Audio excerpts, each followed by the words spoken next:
will desperate times call for drastic measures. I would like to take your dogs away and give them to people who have the time that they need.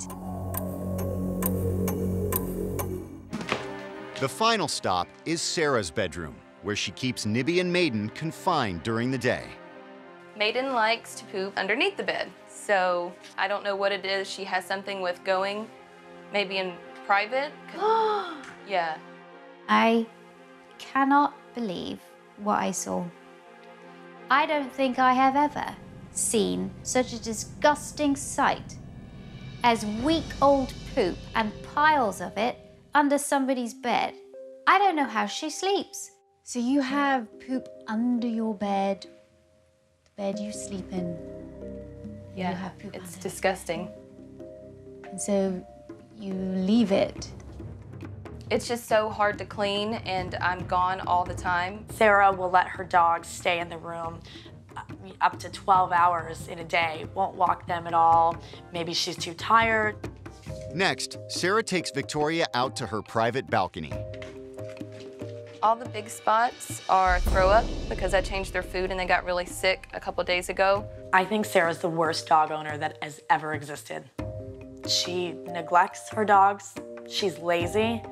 She has given Maiden no form of discipline whatsoever, no form of training. Dogs threw up, but you left it here. Yeah, I think I was working I was working really late and I came home and it was all over here. And That was 3 days ago. Why is it still on here? I haven't cleaned it. It wasn't just crusty poop that hadn't been picked up. It was crusty vomit. Making matters even worse for Sarah is her dog Nibby's aggression. I brought my friend Maddie over just to show Victoria how Nibby acts towards guests and friends. So if you tried to stroke her, what would she do? You'd see her coming in and then she'd growl and then just nip. How many times has she bitten you then? Once every time I've come over. Okay. Yeah. Oh, I'd just come in and be like, see? Okay. I have every confidence that Nibby can become more confident around people, but it's going to take every effort from Sarah, and I don't think she's capable of doing anything at the moment. Hey, nice to meet you. Nice to meet you. Goodbye. Goodbye. See you. The irresponsibility that you're showing towards your dogs and towards your fellow house members is quite disgusting, and I'm appalled. And you know what? I would also like to take your dogs away from you and give them to people who have the time and attention that they need. And the filth that they have to live in, especially your dogs in your room, Sarah. I've never seen a room like that. And it's a health hazard not just for your dogs, but it's a health hazard for you. Nibby's already bitten, and she's gonna continue to bite and bite and bite. One day somebody's gonna come in here, and that bite is gonna be a liability. So we need to get that under control. Okay. Okay, I've got somebody that I want you to meet. So Victoria has brought in a professional to show the girls the serious health hazards they are facing. Greg is an environmental consultant, and he specializes in bacteria and molds. And I thought it was really important that he come and he actually do a test, especially your room, and I wanted to tackle your room, Sarah. Greg is going to inspect my room, and I'm really nervous. Greg collects samples from 3 areas: the comforter, Sarah's pillow, and the wretched underbelly of her bed. First impression is overexposure to fecal matter. I'm very concerned because there's so much waste, there's so much dust. It makes me think it's been there for quite some time. Now, Greg gives the girls his initial assessment. So my thoughts for the room that I sampled is that until we get back results from the lab, that you not be in that room, Okay. that you not take clothing out of that room and use the clothing, and that you shut the door and put some masking tape over the door. Okay. Wow, this is serious. My concern about E. coli is that if you do show symptoms, treatment for E. coli can damage your kidney, as well as high blood pressure and diseases like that that don't go away. I had no idea things were that out of control in my room. And roundworm, if you ingest it, can affect your brain. But the other thing is that the dogs, with their 4 paws and their furry sides, they're gonna lie down, they're gonna have an exposure to that dog feces, probably higher than your exposure. So it could be all over the furniture, too. It could be. shocked all of us, kind of grossed out by it and afraid for the safety of everybody in the house. Thank you, Greg. Okay, thank you very much. Really Nice to meet you. interesting. Great to meet you. Thank you. Have a good day. Greg coming over and taking samples and all of that is very eye-opening. Bye. Next, Victoria has Sarah tackle the upstairs, while the other two girls work on the living room. It smelled pretty bad up there, and it definitely took, you know, a lot of elbow grease to get all the throw up off the patio.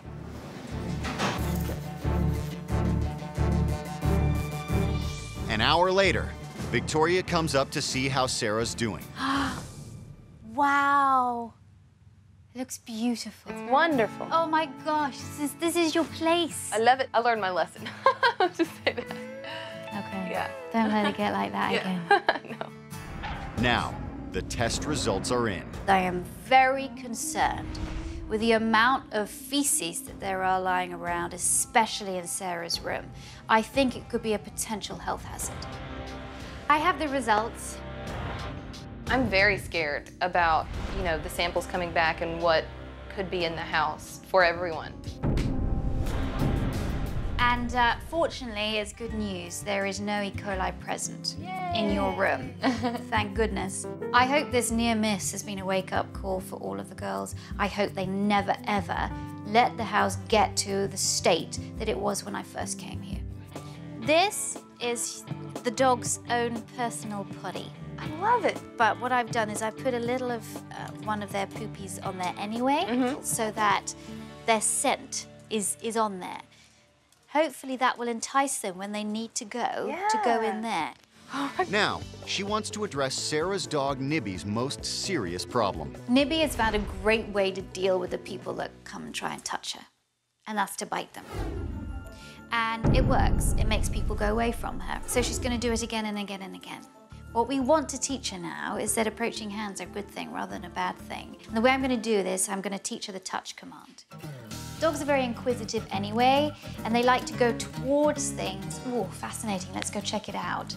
And when she does, she gets a treat. When you stimulate appetite, that changes the way the brain reacts, and therefore the way the dog feels.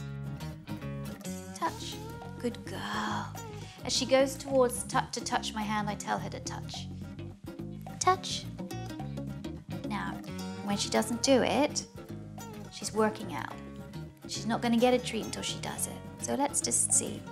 If she doesn't do it for a while, what I'll do is I'll put my hand back and give it to her again and see what she does. Touch. Good girl. And I'm going to start standing. I'm going to walk around a little bit. Touch.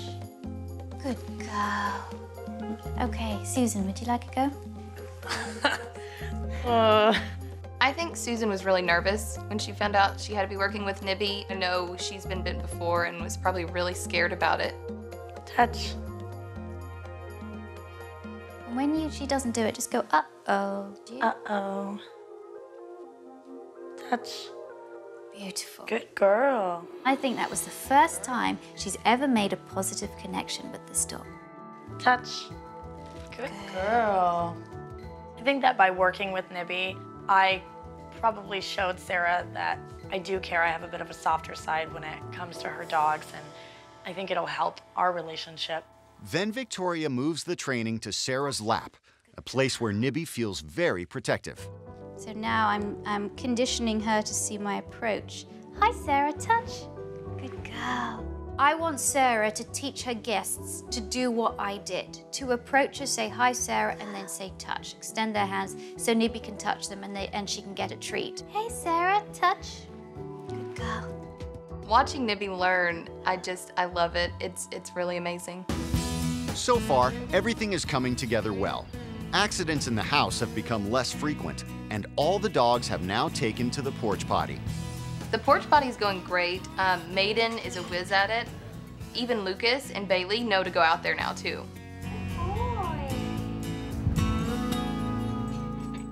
Sarah has taken the cleaning in her room to the next level by getting her mattress professionally cleaned. That's pretty gross. And to prevent any more hard-to-reach messes, Sarah has also blocked access under her bed.